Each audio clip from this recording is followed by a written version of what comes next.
Ladies and gentlemen, welcome back to the channel. Today it's another Celtic transfer talk video. Some exciting developments, some bids made, some scouting done, a little bit better than what we've been talking about for the last week or so.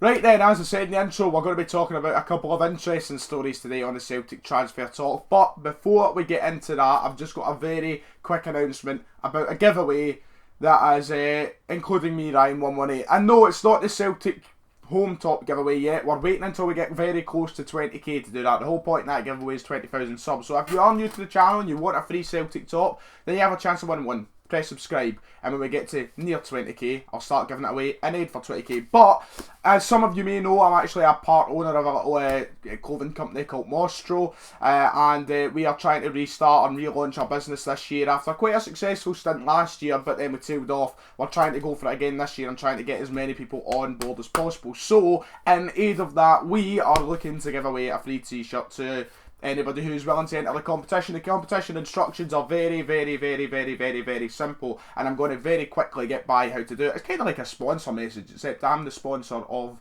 myself.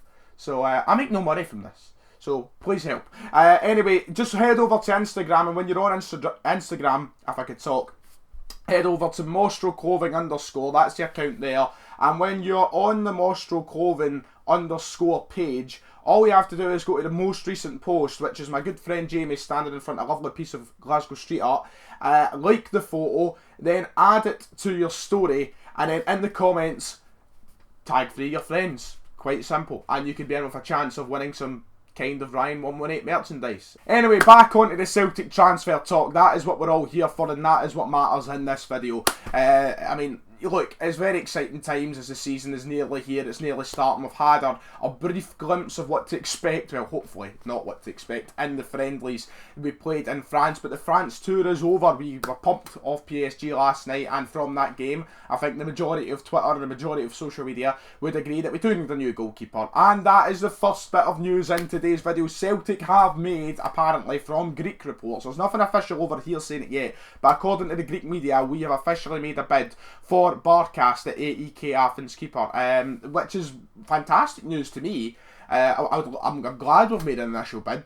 The sad part is it's been rejected. It is not the fee that AEK Athens are looking for, but it is a step in the right direction towards signing who I believe is probably the best choice of the goalkeepers that we have been looking at. Now, I made a video a couple of weeks ago on the channel where I rated the 5 keepers we should look at and potentially sign at Celtic, and Barkas, in my opinion, was the best option of the 5. You're looking at a Greek international, you're looking at someone who has been very highly rated in his own domestic footballing league, which is a very good league as well, probably on par with the Scottish League. I think he's actually rated above the Scottish League. He's performed well in Europa and Champions League games. He's an experienced guy. I think he's about 26-year-old, so, and he's very tall as well. You're talking about a 6'6", 6'7" guy, I think.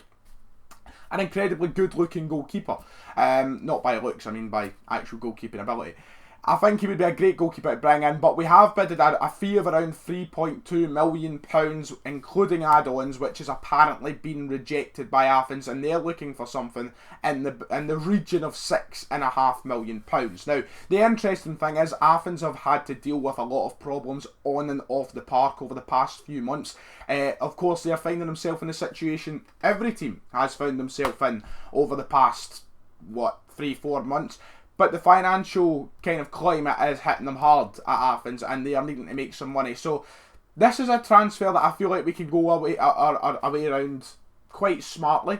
And we can get something to work. I think around the fee of £5 million is not a bad deal for a goalkeeper of his calibre. I think we should try and increase the bid of what we've offered right now. Now, £6.5 million probably is a bit much, but we're looking at Fraser Forster. If we wanted to sign him permanently, we're probably going to have to pay more money than that. We're probably going to have to pay upwards of £6.5 million. So, I think that by paying £5 to £6 million for Barkas isn't the...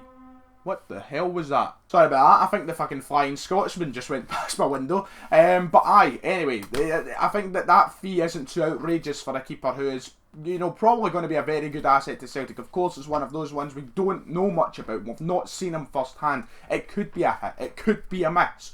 But I think 5 to 6 million isn't that bad, and I think Athens will be looking to sell him. Apparently, on their agenda, when they came back after all of this, the top thing on their agenda was to get rid of Barkas for a decent fee. That is the first thing on the transfer sort of list for them, you could say, and that is understandable considering that teams are needing money in this time of need, you could say, for some football clubs. So hopefully this offer does go further. Hopefully it's not the end just because they have rejected the first initial transfer offer. I can understand that. £3.2 million for someone you rate as high as £6.5 million. Yeah, you probably do want a bit more money. It's all down to Celtic now to see if we will take it further. I would much rather we sign Barkas to the likes of Joe Hart or David Marshall or Hideki for St Mirren. I would like us to go somewhere a bit more ambitious, and I think this guy has proved himself against Celtic before. As I mentioned the last time, he's played against us. He's proved himself at Celtic Park against us. I think that he is the right option. I would love us to go and take this further. It's just a matter of Law's willing to get the money out of the pocket to do so. The other thing is Celtic need to get their arse in gear with doing this, because apparently we're not the only club interested in him, and this kind of shows the quality. Leeds United are apparently looking at making him an option to sign now that they've been promoted to the Premier League. So we are going to have competition. So let's not linger about this too long. Let's get the deal done. Let's not sit here for 2 weeks now and go, oh, we'll wait for them to come back to us saying that 3.2 million is acceptable. No. Let's get in there, let's get it done. And I'm not saying overspend, I'm not saying just go out and pay the whole 6.5 million. But if we're going to face competition from Premier League clubs, we want to be in there quick and, get it done. Be in there sharp, get it done clean.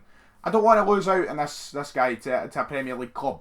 Especially when there aren't a great, wealth of goalkeepers available to us. Of a top quality, playing standard. There's not that many. This guy is one of them. So let's not waste too much time. Let's get Barkas. Let's increase that bid. Some of you may not agree with me. Some people are still holding out for Joe Hart, God's sake. But just in my opinion, I think this is the guy we should go for.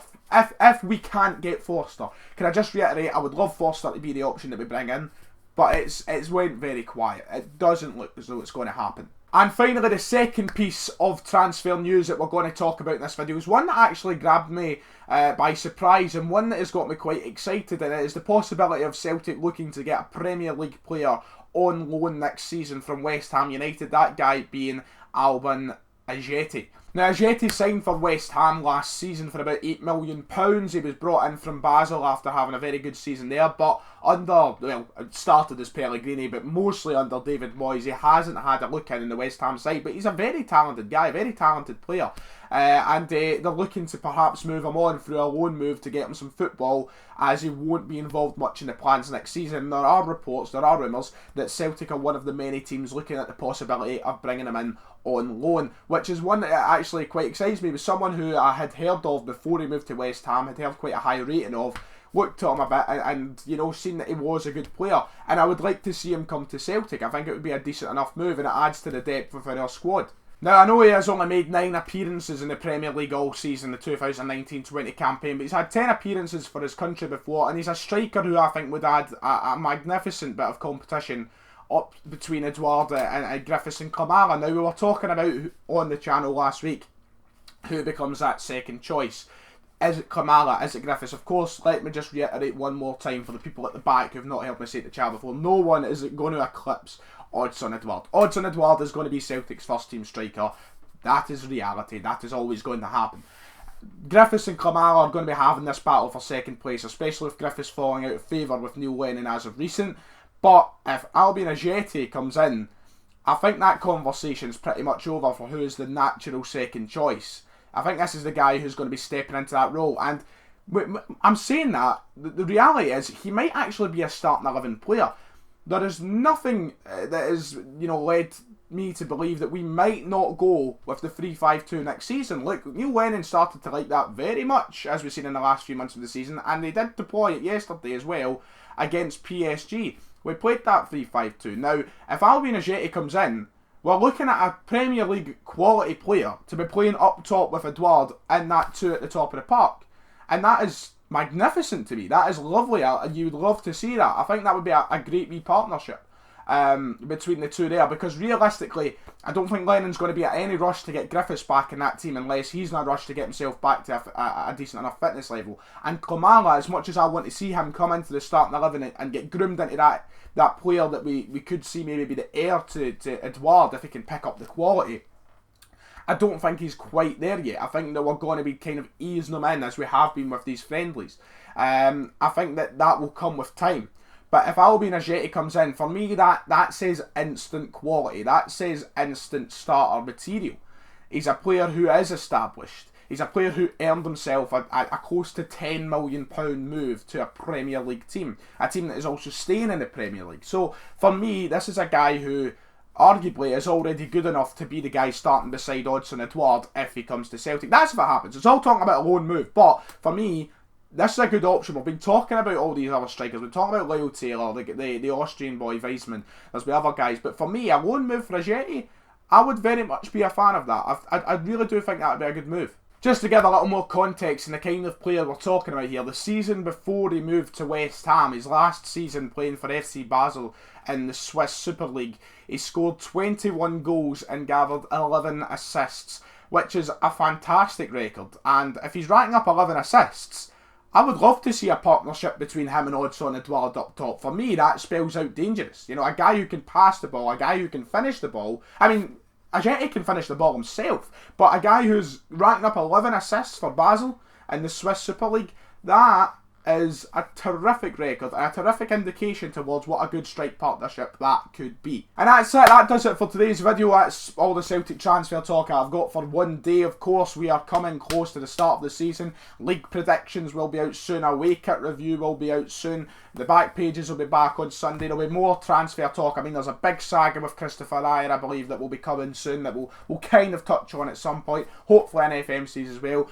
The content's only just starting. The season is only just starting, and I am very excited indeed. If you have enjoyed, you know what to do. Make sure to hit like and subscribe. It is all very much appreciated, and I'll see you all next time.